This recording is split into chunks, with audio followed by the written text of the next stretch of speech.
Now, Cash, you listen on up now, you hear? We used to be brothers, but our feelings fading quick. And we can't keep this pissing match going on forever. So next time I come down here, you better go back to Texas with me nice and quiet now, you hear? And we can settle this. If not, we're going to have to go at it. And believe me, I'm going to use extreme prejudice. Let's get into it.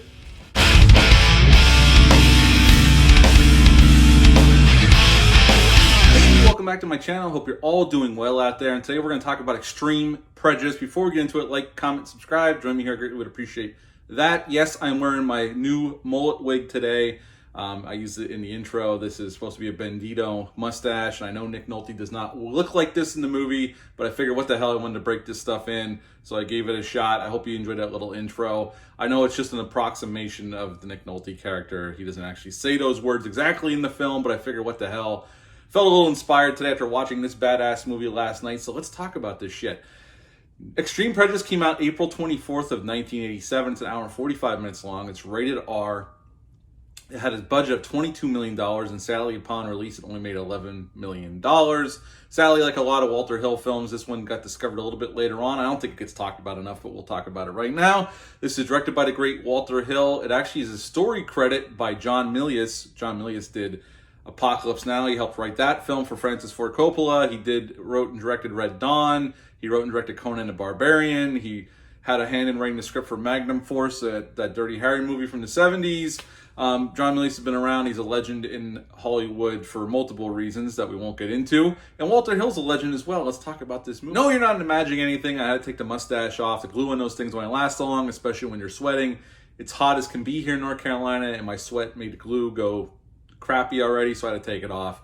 I'll have to apply more glue to it next time I decide to use it, because I bought a thing of mustaches and this glorious mullet wig to use in some intros coming up or any time I need one.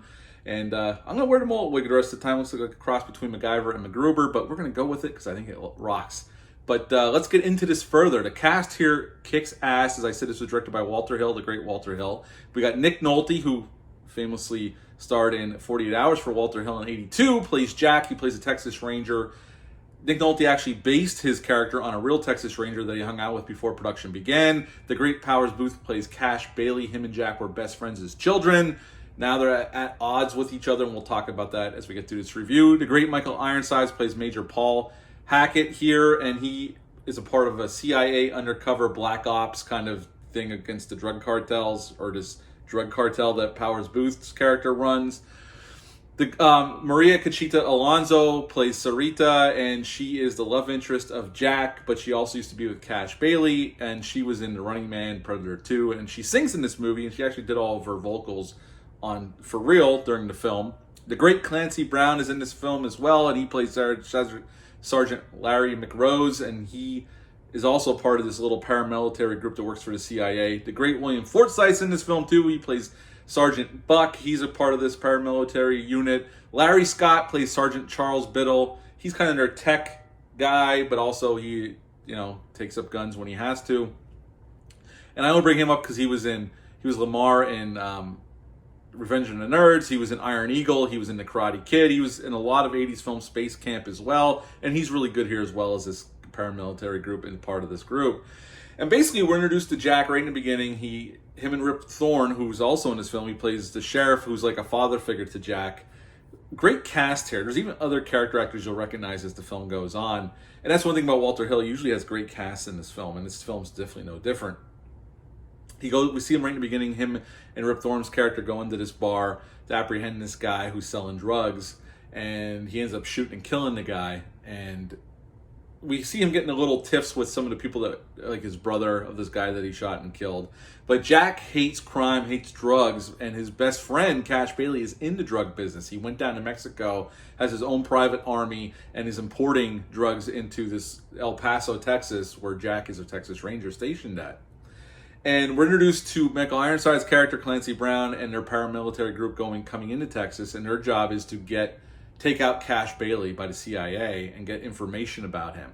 But Michael Ironside is hiding a secret from his men. They actually rob a bank to get to a safe deposit box that Cash Bailey has to get information out. They think he has documents in there.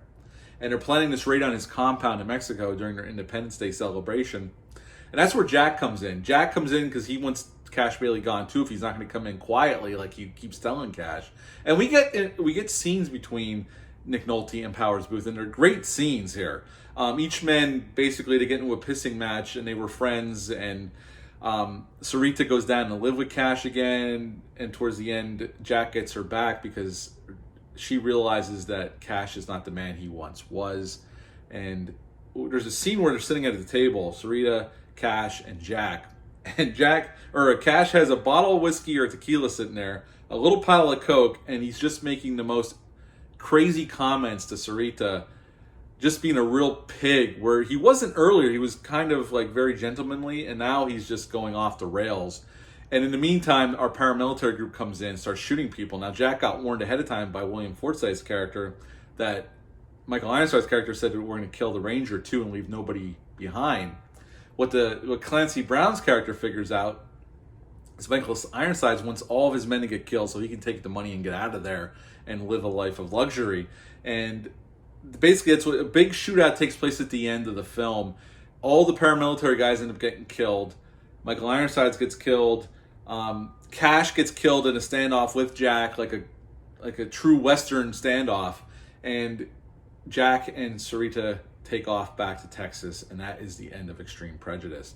I saw this film a long time ago. Last night was the first time I've seen it in a long time, and I gotta be honest, this Blu-ray is amazing. Has a pretty damn good transfer, but it has amazing special features. There's a long interview with Walter Hill, and there's other interviews with other cast members. Michael Ironsides has an interview on it. It's a stacked video, so hats off the Vestron series through Lionsgate. This disc is amazing.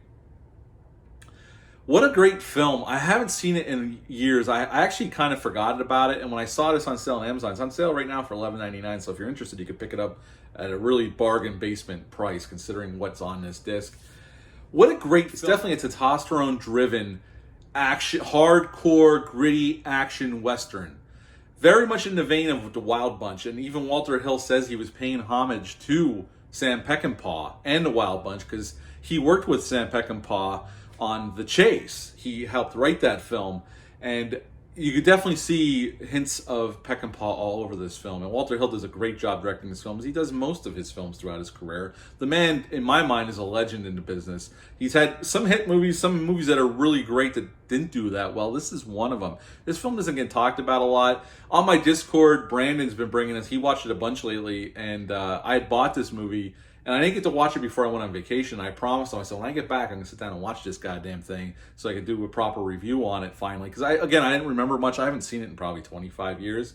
And I probably caught it on Cinemax or something. I don't remember how I saw it. I remember some of the cast, but I couldn't remember how great of a cast this really had. And the action's all well shot. It's a well-told story about this Texas Ranger who's just trying to do right by his community. The ending shootout is just pure action movie bliss. And actually, the studio told Walter Hill to add more of the shootout in at the end. He put it back in, and he realized it's too big. It didn't need to be that big. And as it is, it's a great shootout at the end. It's a great action scene. And then we get our duel between Cash and Jack, and it's fantastically shot, and it's well played by the actors. All the actors are great here. I mean, again, this is a really gritty, R-rated, very violent Western. A modern Western set in the 80s, but it's a great movie. It really is, and it deserves to be rediscovered by people. I got to be honest with you here. The scenes where there's a scene where Powers Booth picks up a scorpion and crushes it in his hand. It was done in one take. Nick Nolte modeled his character, like I said, after a real Texas Ranger. And Walter Hill, I already said that about it. He worked with Peckinpah. I think that's all I got for... there was actually, I got one more trivia thing. Andrew Robinson, who was in Hellraiser and Pumpkinhead and Cobra, actually had a role in this film. His whole role got cut out. Walter Hill realized when he watched the longer version of the film, there was supposedly 45 minutes cut out of this film. He realized his character wasn't needed, and to cut back on it, and he got it down to an hour and 45 minutes long. And Andrew Robinson's whole character story, his part got cut out and left on the cutting room floor. Powers Booth even said it in an interview that, yeah, Andy Robinson was in the film, but his whole part got cut out. But as the film is, it's a great, gritty, R-rated, hardcore action film, and I highly recommend it. I haven't seen this in forever, but boy, what a treat to sit down and watch this last night. And again, this Blu-ray's on sale for $11.99 on Amazon. If you're interested or you like this film, pick it up. This disc is amazing. Hats off to them for just giving us a great disc for a movie that deserves to be rediscovered. So at the end of the day, I'll give Extreme Prejudice a 9.5 out of 10. I loved it that much. What a kick-ass movie. I can't recommend it enough. Have you ever seen this movie? Leave a comment down below. Let me know. Hit the thumbs up, hit the subscribe button, share it. It's really great. Would appreciate that. I'll be back soon with my top 10 favorite blockbusters from the 70s, 80s, and 90s. I also have a review for John Carpenter's Prince of Darkness coming up, and many more. But until then, I hope you all have a kick-ass weekend, and bye.